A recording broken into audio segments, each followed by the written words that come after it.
The old grey donkey, Eeyore, stood by himself in a thistly corner of the forest, his front feet well apart, his head on one side, and thought about things. Sometimes he thought sadly to himself. Why? And sometimes he thought, wherefore? And sometimes he thought, inasmuch as which? And sometimes he didn't quite know what he was thinking. So when Winnie the Pooh came stumping along, Eeyore was very glad to be able to stop thinking for a little while in order to say, in a gloomy manner, how do you do? Oh, and how do you do? Not very how. I don't seem to have felt at all how for a long time. Dear, dear, I'm sorry about that. Let's have a look at you. So Eeyore stood there, gazing sadly at the ground, and Winnie the Pooh walked all round him once.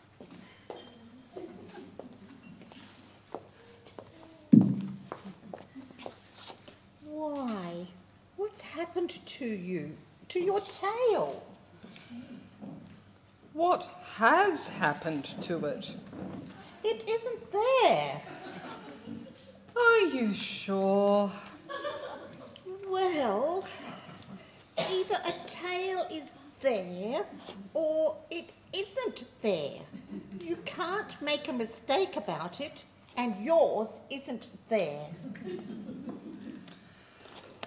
Then what is?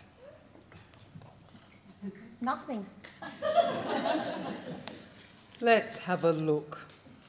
And he turned slowly round to the place where his tail had been a little while ago, and then, finding that he couldn't catch it up, he turned round the other way until he came back to where he was at first.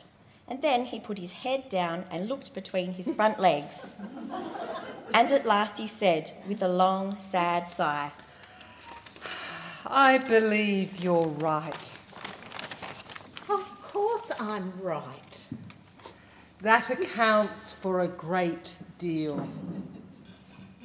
It explains everything. No wonder. You must have left it somewhere. Somebody must have taken it. How like them. Pooh felt that he ought to say something helpful about it, but didn't quite know what, so he decided to say something helpful instead. Eeyore, I, Winnie the Pooh, will find your tail for you. Thank you, Pooh. You're a real friend. Not like some. So Winnie the Pooh went off to find Eeyore's tail. It was a fine spring morning in the forest as he started out. Little soft clouds played happily in a blue sky, skipping from time to time in front of the sun as if they had come to put it out, and then sliding away suddenly so that the next might have his turn. Through them and between them the sun shone bravely, and a copse which had worn its furs all year round seemed old and dowdy now beside the new green lace which the beeches had put on so prettily. Through copse and spinney marched Bear, down open slopes of gorse and heather, over rocky beds of streams, up steep banks of sandstone, into the heather again, and so at last, tired and hungry, to the 100-acre wood, for it in the 100-acre wood that Owl lived. And if anyone knows anything about anything, it's Owl, who knows something about something, or my name's not Winnie the Pooh, which it is. So there you are. Owl lived at the Chestnuts, an old world residence of great charm, which was grander than anybody else's, or seemed so to Bear, because it had both a knocker and a pull bell. Underneath the knocker there was a notice which said, "Please ring if an answer is required." Underneath the bell pull, there was a notice which said, "Please knock if an answer is not required."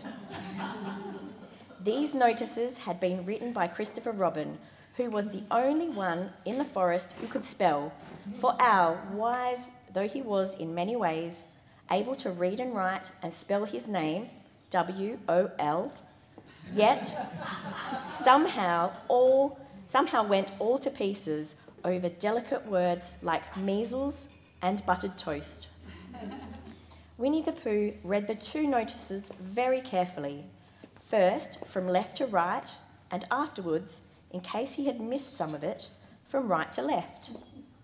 Then, to make quite sure, he knocked and pulled the knocker, and he pulled and knocked the bell rope.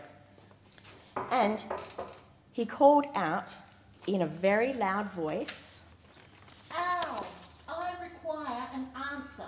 It's Bear speaking." and the door opened and Owl looked out. Hello, Pooh. How's things? Terrible and sad, because Eeyore, who is a friend of mine, has lost his tail and he's moping about. So could you very kindly tell me how to find it for him? Well, the customary procedure in such cases is as follows. What does crustamony proceed cake mean? For I'm a bear of very little brain, and long words bother me. It means the thing to do. Oh, as long as it means that, I don't mind. The thing to do is as follows. First issue a reward, then... Just a moment. What do we do to this? What were you saying? You sneezed just as you were going to tell me. I didn't sneeze. You did, Owl. Excuse me, Pooh. I didn't. You can't sneeze without knowing it. Well, you can't know it without something having been sneezed. What I said was, first issue a reward. You're doing it again. A reward. We write a notice to say that we will give a large something to anybody who finds Eeyore's tail. I see. Talking about large somethings, I generally have a small something about now, about this time in the morning. And he looked wistfully at the cupboard in the corner of Owl's parlour.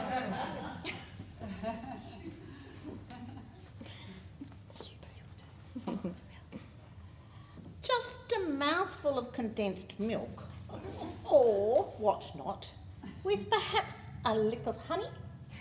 Well then, we write out this notice and we put it up all over the forest.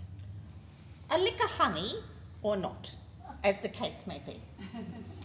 And he gave a deep sigh and tried very hard to listen to what Owl was saying. But Owl went on and on, using longer and longer words, until at last he came back to where he started. And he explained that the person to write out this notice was Christopher Robin.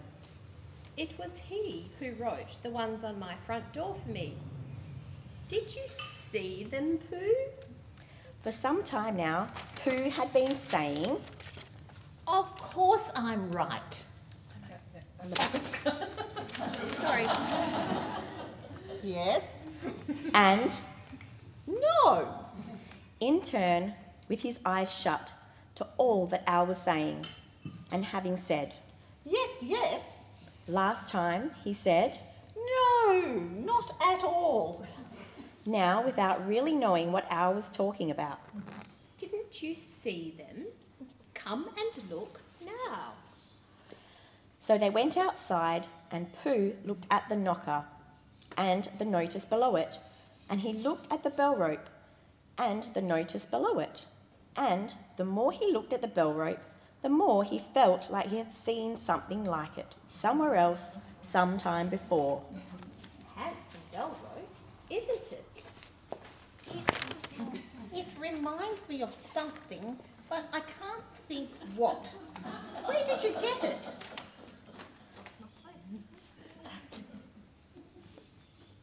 Here. I just came across it in the forest. It was hanging over a bush, and I thought at first somebody lived there, so I rang it. And nothing happened. And then I rang it again very loudly, and it came off in my hand. As nobody seemed to want it, I took it home and... Ow! You made a mistake. Somebody did want it. Who? Eeyore! My dear friend, Eeyore. He was fond of it. Fond of it? Attached to it. So with these words, he unhooked it and carried it back to Eeyore. And when Christopher Robin had nailed it on its right place again, Eeyore frisked about the forest, waving his tail so happily that Winnie the Pooh came over all funny and had to hurry home for a little snack of something to sustain him. And wiping his mouth half an hour afterwards, he sang to himself proudly, Who found the tail? I said 2, at 1:45. Only it was 11:15, really. I found the tail. The end.